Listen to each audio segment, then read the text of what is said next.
get ready, I mean, unless you want to take pictures of me while I'm talking, that's fine. When we get to the actual certificate and ceremony part, we'll, we don't need it right now. But where is he going to be set up to present him? Oh, over here, you can just go up there, but that's 4 minutes, so I'm not gonna be there yet. Yeah. I get pushed where I'm directed. Have a seat if you want to right now, because until we get to the certificates, we don't necessarily have to stand as Marines, but so if you want to sit down, Mr. Cody. Okay. All right. So normally, what we do is a little background on Camp Montfort Point and the Montfort Point Marines. So I'm gonna read a little bit of history about it, and then we'll do the actual ceremony portion.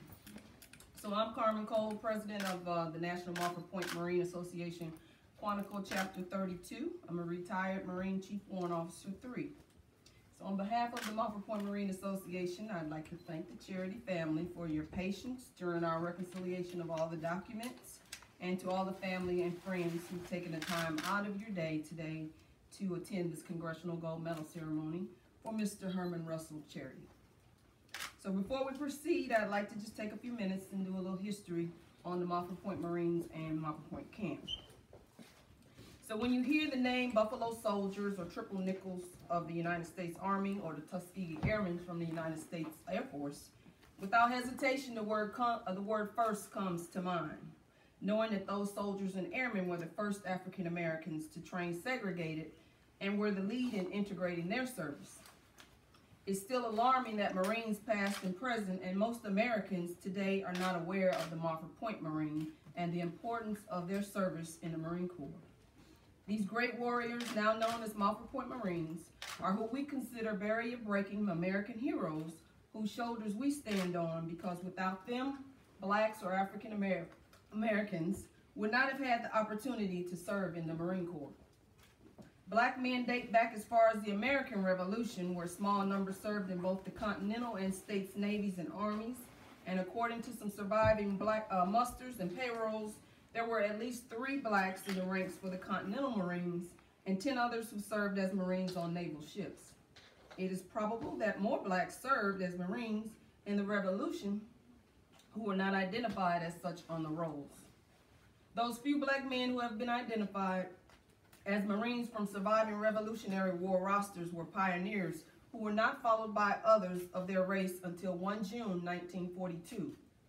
So we fast forward to 25 June 1941, and President Franklin D. Roosevelt issued Executive Order 8802, establishing the Fair Employment Practices Commission that began to erase the discrimination in the armed services. A board headed by Brigadier General Keller E. Rocher was organized to study the integration of African Americans being assigned to the composite defense battalions, which included coastal artillery, anti-aircraft, infantry, and tanks. In 1942, President Roosevelt established a presidential directive giving African Americans an opportunity to be recruited in the Marine Corps. These African Americans from all states were not sent to the traditional boot camps of Parris Island, South Carolina, and San Diego, California. Instead, African American Marines were segregated, experiencing basic training at Montfort Point, a facility at Camp Lejeune, North Carolina. Montfort Point Camp itself was thick pine forest with mosquitoes, snakes, and bears, as Mr. Cody stated. And when recruiting opened on 1 June 1942, the instructions were to recruit men going to Montfort Point who had skills that would help ready the camp for those following. Skills to ready the camp meant things like construction, drivers, cooks, etc.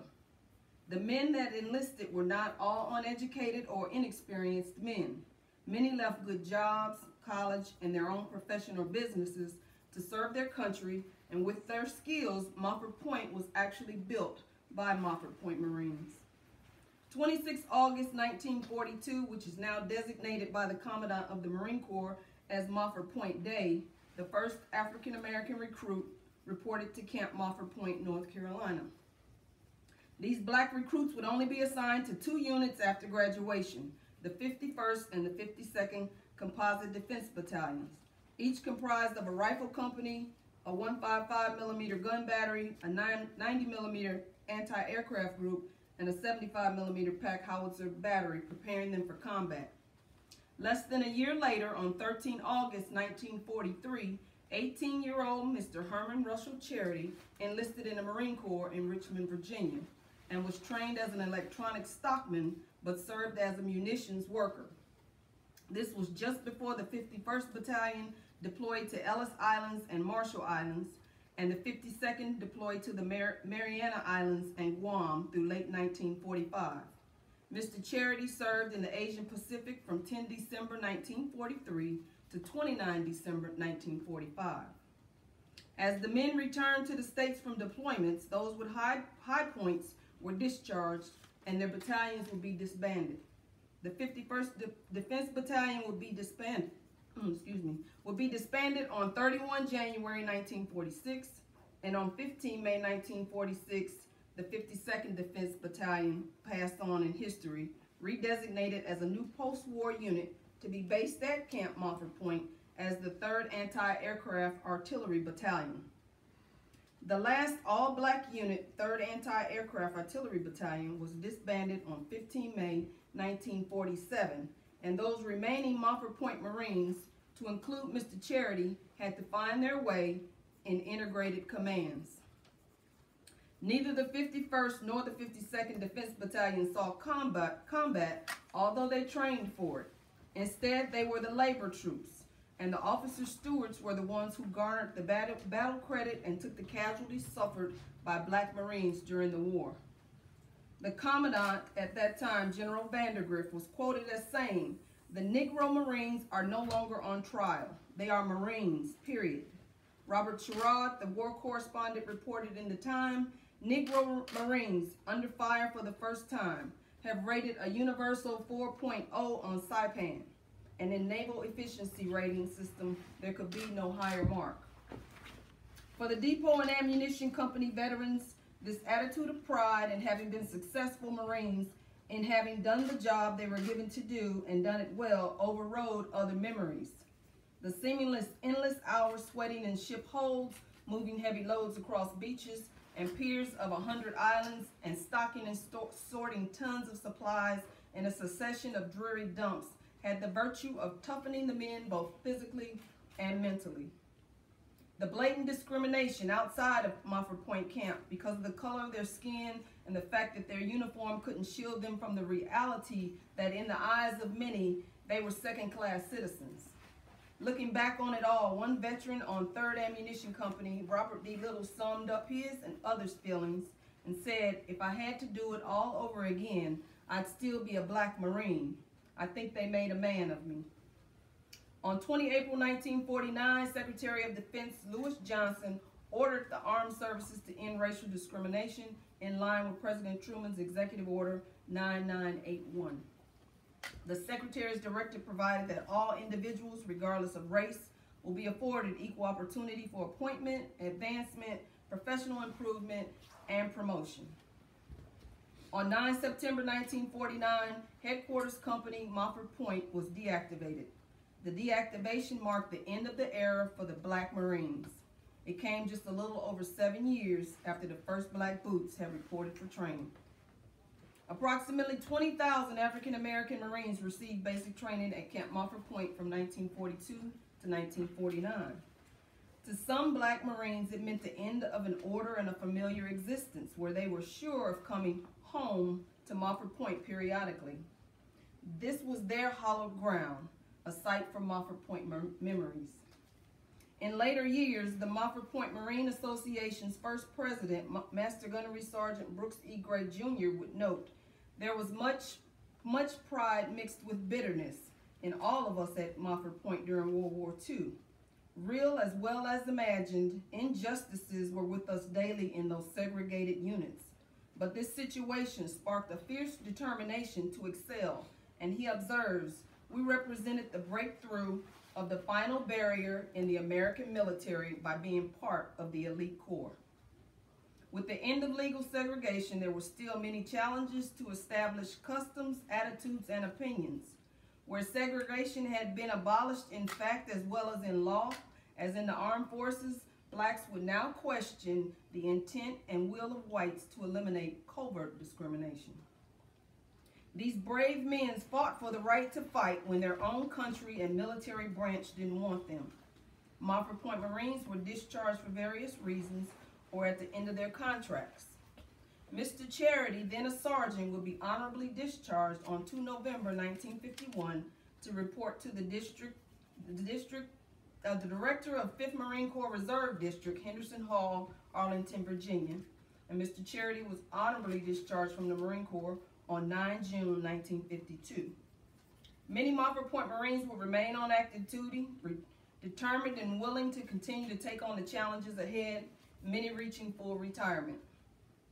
20 years after World War II, in the summer of 1965, an enterprising group of Marine veterans residing in Philadelphia formulated and developed plans to hold a national reunion of the Montfort Pointers.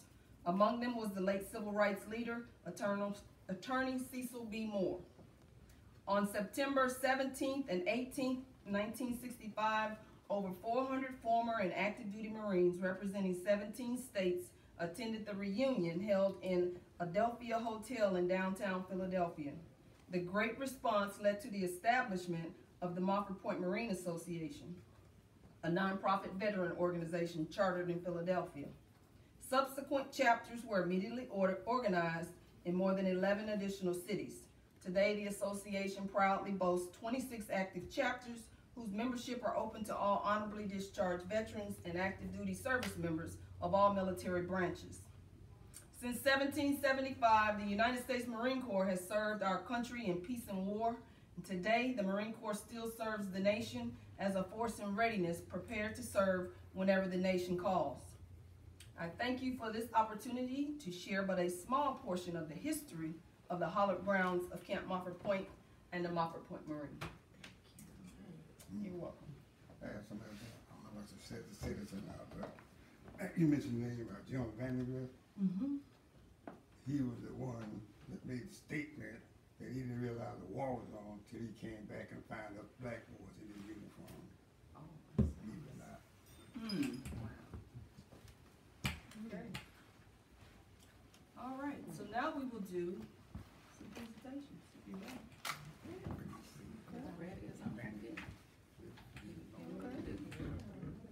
You want them, where you want? Yeah, Who's receiving? oh, yeah, okay. You're not gonna be a, yes you are. Oh, yes you are. This is a family affair. That's right. Okay. So, I got a little more reading. Yeah, okay. Go right ahead. What? So, this way, to the left? You want me to go that way? Okay. All right. Do we need that, is that light gonna be okay? Right above You you? touch This it switch off. right here? What you touch, that switch right there, baby. Thank you. Ooh, Yeah. it sure is cool in You here. need it back on? Yeah, we need that. You need that light? Please on, turn it yeah. back on, okay. Is that better? If you want me to see you. Oh, thank you. Eric, are you getting in? No, I'm not. I'm just passed. All right, the Montfort Point Marines are ordinary men who faced extraordinary challenges and overcame them to earn the title Marine. They have pioneered the way for all Marines to be able to enjoy success in the United States Marine Corps. They have left a legacy of dedication, determination, distinction, and dignity. For those of us who have earned the title Marine, it is our responsibility to never forget these men and the contributions they have made to this country and our Marine Corps history. We must continue to educate our Corps and country about the selfless contributions of these distinguished gentlemen, as well as perpetuate the legacy of the Montfort Point Marines.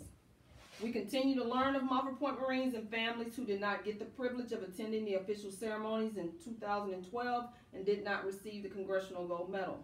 When the association learns of this oversight, we quickly take action to rectify the situation. And today we have the honor and privilege of presenting certificates of recognition in conjunction with the Congressional Gold Medal posthumously to the family of Mr. Herman Russell Charity. The first award is the Montfort Point Marine Association Certificate of Recognition for Sergeant Herman Russell Charity. In recognition of honorable service during the period of 1942 to 1949, while promoting peace and stability for the United States of America during World War II, the people of this nation are forever grateful. In a unanimous and bipartisan vote by the members of the 112th Congress of the United States, the Congressional Gold Medal Bill, HH 2447, was approved to be awarded to the first African American Marine recruits to enlist and attend boot camp training at the segregated Camp Montfort Point, North Carolina. The 27 June 2012 awarding of the Congressional Gold Medal to the Montford Point Marines, a bill HH 2447, was signed by the President of the United States of America, President Barack Obama. The Congressional Gold Medal is the highest civilian honor bestowed by Congress for distinguished achievement.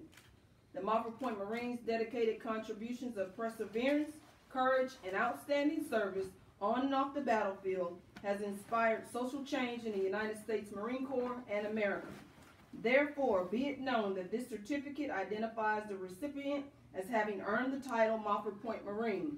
His devotion to duty reflects great credit upon himself and was in keeping with the highest traditions of the Marine Corps and the United States Naval Service. Confirmed the 22nd day of August 2018, Forrest E. Spencer Jr., National President, Montford Point Marine Association, Incorporated. Thank you so much. Forrest, can y'all hold that?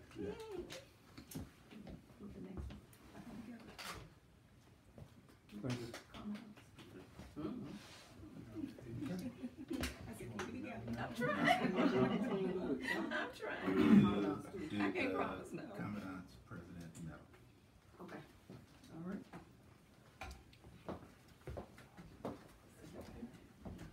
United States Marine Corps Montford Point Marine Certificate of Recognition to Herman Russell Charity. In recognition of selfless service and sacrifice, the United States Marine Corps proudly honors the legacy of the Montford Point Marines. From 1942 to 1949, nearly 20,000 African American men joined the United States Marine Corps despite harsh contradictions between fighting for democracy overseas and the denial of civil rights at home. After completing arduous and segregated basic training at Montford Point Camp, North Carolina, these Marines served with distinction during some of World War II's most challenging sacrifice. Others continued their service through Korea and Vietnam and back home in the continued fight for civil rights. Montfort Point veterans are legends in the rich history of the Marine Corps. Choosing to put their lives on the line in service to the nation, they advanced the cause of civil rights and contributed to President Truman's decision to desegregate the armed forces in 1948. 64 years later, the 112th United States Congress awarded the Congressional Gold Medal as the highest expression of national appreciation to the Montford Point Marines for patriotism and distinguished achievement. Collectively, all Montford Point Marines helped pave the way for the many men and women of all ethnicities and backgrounds who serve in today's military. Semper Fidelis, and God bless the Montfort Point Marines. Robert B. Niller, General, United States Marine Corps, 37th Commandant of the Marine Corps.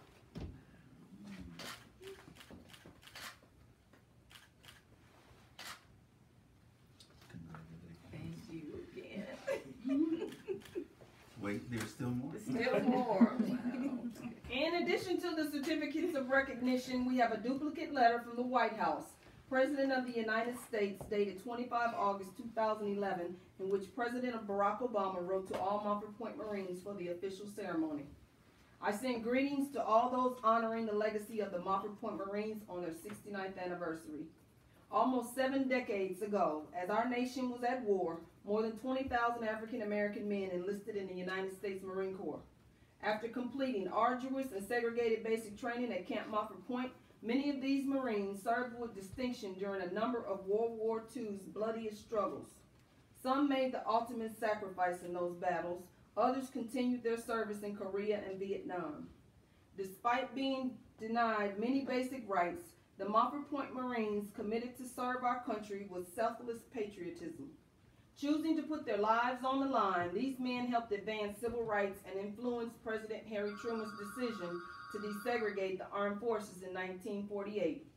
Embodying the Marine Corps motto, Semper Fidelis, always faithful. These heroes paved the way for future generations of warriors, regardless of background, to serve in the finest military the world has ever known. On behalf of a grateful nation, I thank you for your service and for your contributions to the cause of freedom at home and around the world. May God bless all men and women in uniform, and may God bless the United States of America. President Barack Obama.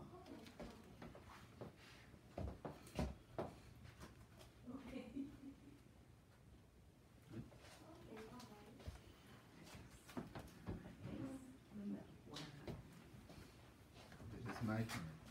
Yes. So, All right, get the tissue. Wait a minute, I got you. Right here. He's been known to bring a few tears. Yeah. A few.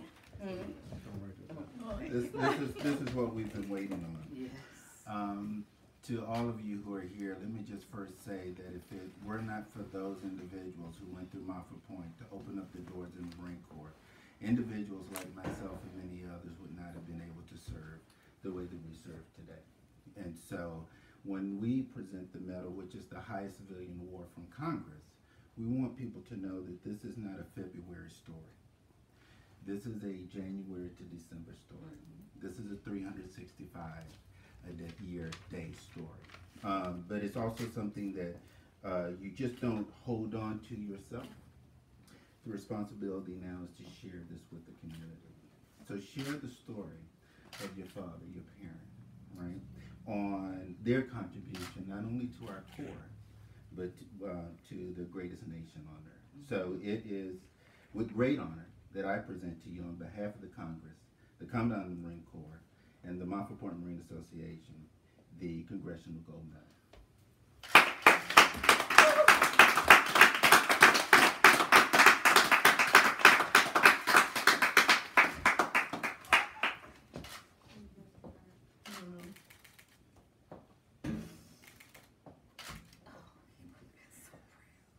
Let's grab Oh a my picture. goodness. Wait a minute, y'all. Hold on. Don't grab this picture. Wait. Y'all can't take this picture. I'll be coming after you. Can you see it?